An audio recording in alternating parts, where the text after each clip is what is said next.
Friends இந்த தக்காளி குழம்பு பாருங்களா, பார்க்கவே எவ்வளோ சூப்பராக இருக்கும். 10 நிமிஷம் செஞ்சலாம். டேஸ்ட் பார்த்தீங்கன்னா அந்த அளவுக்கு சூப்பராக இருக்கும். நீங்கள் எண்ணெய் ஊற்றி தக்காளி வெங்காயம் வதக்கி செய்யறதை விட இந்த மாதிரி தக்காளி குழம்பு ட்ரை பண்ணி பாருங்க. வீட்டில் இருக்கிற குழந்தைங்கள இருந்து பெரியவங்க வரைக்கும் விரும்பி சாப்பிடுவாங்க. டேஸ்ட் மட்டும் அந்த அளவுக்கு சூப்பராக இருக்கும். இந்த ஒரு குழம்பு போதும். பொரியல் அப்பளம் எதுவுமே தேவையில்லை. இந்த தக்காளி குழம்பு அந்த அளவுக்கு டேஸ்ட்டை கொடுக்கும். இங்கே பாருங்க, பார்க்கவே எவ்வளோ ஒரு சூப்பராக இருக்குது பார்த்தீங்களா. இங்கே பாருங்க, இன்னைக்கு நம்ம சூப்பரான தக்காளி குழம்பு தான் பண்ண போகிறோம். எப்படி செய்யலாம்னு பார்க்கலாமா? Hi friends, welcome to Kerala சமையல். இந்த கேரளா சமையலில் நம்ம தக்காளி குழம்பு தான் பண்ண போகிறோம். வாங்க எப்படி செய்யலாம்னு பார்க்கலாம். இப்போ ஒரு மஞ்சள் எடுத்துக்கோங்க. 5 பெரிய சைஸ் தக்காளி, நல்லா பழுத்த தக்காளியை பெரிய சைஸாக கட் பண்ணி வச்சிருக்கேன். இப்போ சேர்த்து கொடுத்துக்கோங்க. நீங்கள் தக்காளி கட் பண்ணும்போது நல்லா பொடியாக கட் பண்ணக்கூடாது. இந்த அளவுக்கு ரஃபாக கட் பண்ணாதான் இந்த குழம்புக்கு அந்த அளவுக்கு நல்லா டேஸ்ட்டை கொடுக்கும். கட் பண்ணி சேர்த்துட்டு அது கூடவே ஒரு மீடியம் சைஸ் வெங்காயத்தை நீல வாக்கில் கட் பண்ணி வச்சிருக்கேன். இப்போ உள்ள சேர்த்து கொடுத்துக்கோங்க. இந்த தக்காளி குழம்பு பண்ணுறதுக்கு அதிகமாக வெங்காயம் சேர்க்கணும்னு அவசியம் கிடையாது. சேர்த்து கொடுத்துக்கோங்க. அது கூடவே 3 பச்சை மிளகாய் நடுவில் கீழிட்டு எடுத்து வச்சிருக்கேன். பொருள் சேர்த்து கொடுத்துக்கோங்க. ஒரு கைப்பிடி அளவு பூண்டை கட் பண்ணி வச்சிருக்கேன். நீல வாக்கில் பொருள் சேர்த்து கொடுத்துக்கோங்க. அது கூடவே ஒரு துண்டு இஞ்சியை நீல வாக்கில் கட் பண்ணி வச்சிருக்கேன். பொருள் சேர்த்து கொடுத்துக்கோங்க. சேர்த்து கொடுத்துட்டு 2 கொத்து கருவேப்பிலை உருவிட்டு எடுத்து வச்சிருக்கேன். பொருள் சேர்த்து கொடுத்துக்கோங்க. அது 1 டேபிள் ஸ்பூன் உப்பு சேர்த்துக்கோங்க.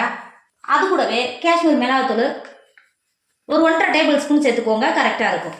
நம்ம பச்சை மிளகாய் சேர்த்துக்கிறதுனால நீங்கள் காரத்துக்கு அனுசரித்து சேர்த்து கொடுத்துக்கோங்க. சேர்த்து கொடுத்துட்டு அது கூடவே 1 டேபிள் ஸ்பூன் தேங்காய் எண்ணெய் சேர்த்துக்கோங்க. தேங்காய் எண்ணெய் சேர்த்து பண்ணும்போது இதோட டேஸ்ட் அந்த அளவுக்கு சூப்பராக இருக்கும். இதெல்லாம் சேர்த்து கொடுத்துட்டு கை வச்சு நம்ம சேர்த்த தக்காளி எல்லாமே இது மாதிரி பிசைஞ்சுக்கோங்க. இந்த மாதிரி பிசையும் போது தக்காளி உடையிற மாதிரி இருக்கணும். இந்த மாதிரி பிசைஞ்சு குழம்பு வைக்கும்போது இதோட டேஸ்ட் அந்த அளவுக்கு நல்லா சூப்பராக இருக்கும். இந்த மாதிரி நல்லா பிசைஞ்சு கொடுத்துட்டு இப்போ இங்கே குழம்புக்கு தேவையான தண்ணி சேர்த்துக்கோங்க. நான் 6 லிட்டர் தண்ணி சேர்த்துக்கிறேன். சேர்த்து கொடுத்துக்கோங்க. தண்ணி சேர்த்து கொடுத்துட்டு ஒரு டைம் நல்லா கிண்டி கொடுத்துக்கோங்க. இந்த அளவுக்கு நல்லா கிண்டி கொடுத்துட்டு மூடி போட்டு மூடி தக்காளியெல்லாம் நல்லா வெந்து தண்ணி வற்றி வர வரைக்கும் இடையில திறந்து கொடுத்து வேக விடுங்க. இப்போ பாருங்க, நம்ம சேர்த்தா வெங்காயம் தக்காளி பூண்டு இஞ்சி எல்லாம் சேர்ந்து எந்த அளவுக்கு நல்லா வெந்து வந்துருக்கு பார்த்தீங்களா. இங்கே பாருங்க, உங்களுக்கு தக்காளி அப்படியே வேகாத மாதிரி இருக்கிற மாதிரியா இருந்தால் இந்த மாதிரி மசிச்சு விட்டினாவே தக்காளி நல்லா கிரேவி பார்த்து நல்லா வெந்து வந்துடும்.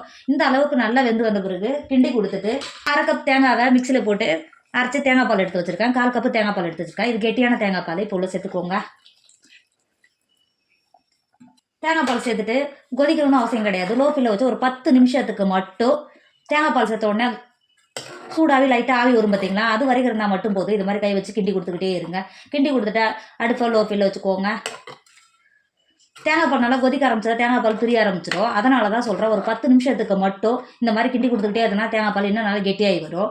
இப்போ பாருங்கள், ஒரு 10 நிமிஷத்துல எந்த அளவுக்கு நல்லா ஆவி வருது பார்த்தீங்களா. இந்த அளவுக்கு சூடாகனாவே போதும். கிண்டி கொடுத்துட்டு தக்காளி குழம்புக்கு இப்போ ஒரு தாளிப்பு ரெடி பண்ணிக்கலாம். அடுப்பில் ஒரு இரும்பு கடாய் வச்சிருக்கேன். 2 டேபிள் ஸ்பூன் தேங்காய் சேர்த்துக்கோங்க. தேங்காய் சேர்த்து பண்ணும்போது இதோட டேஸ்ட்டும் வாசனையும் அந்தளவுக்கு சூப்பராக இருக்கும். உடம்புக்கும் ரொம்ப ரொம்ப நல்லது. சேர்த்து கொடுத்துக்கோங்க. எண்ணெய் சேர்த்து எண்ணெய் நல்லா சூடாயிடுச்சு. 2 காஞ்சி மிளகா கட் பண்ணி வச்சிருக்கேன். இப்போ சேர்த்து கொடுத்துக்கோங்க. அது கூடவே 1/2 டேபிள் ஸ்பூன் கடுகு சேர்த்துக்கோங்க. நம்ம சேர்த்தா கடுகும் காஞ்சி மிளகாவும் நல்லா வந்துருச்சு. 5 சின்ன வெங்காயத்தை ரவுண்டு வாக்கில் கட் பண்ணி வச்சிருக்கேன். இப்போ சேர்த்து கொடுத்துக்கோங்க. சின்ன வெங்காயம் சேர்த்துட்டு நல்லா கோல்டன் கலர் வர வரைக்கும் இந்த எண்ணெயிலே நல்லா வறுத்துக்கோங்க. இப்போ பாருங்கள், நம்ம சேர்த்து சின்ன வெங்காயமும் நல்லா கோல்டன் கலர் நல்லா வந்துருக்கு. இந்த ஸ்டேஜில் 2 கொத்து கருவேப்பிலையை சேர்த்து கொடுத்துக்கோங்க. சேர்த்துட்டு ஒரு டைம் நல்லா கிண்டி கொடுத்துக்கோங்க.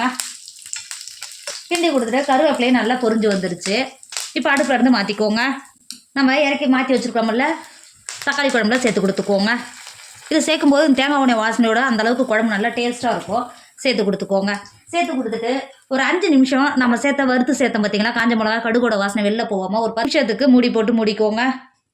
இப்போ பாருங்கள், நம்ம தாளித்து சேர்த்து 10 நிமிஷம் ஆயிடுச்சு.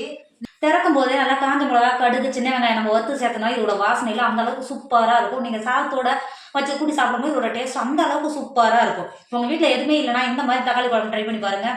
வீட்டில் இருக்கிற குழந்தைங்கலேருந்து பெரியவங்க வரைக்கும் விரும்பி சாப்பிடுவாங்க. டேஸ்ட்டும் நல்லா சூப்பராக இருக்கும். கண்டிப்பாக நீங்களும் ட்ரை பண்ணுங்கள். என்னோட வீடியோ உங்களுக்கு பிடிச்சிருந்தா உங்கள் ஃப்ரெண்டு உங்கள் ஃபேமிலிக்கு ஷேர் பண்ணுங்கள். மறக்காமல் கேரளா சமையல் சப்ஸ்கிரைப் பண்ணிக்கோங்க. தேங்க்யூ.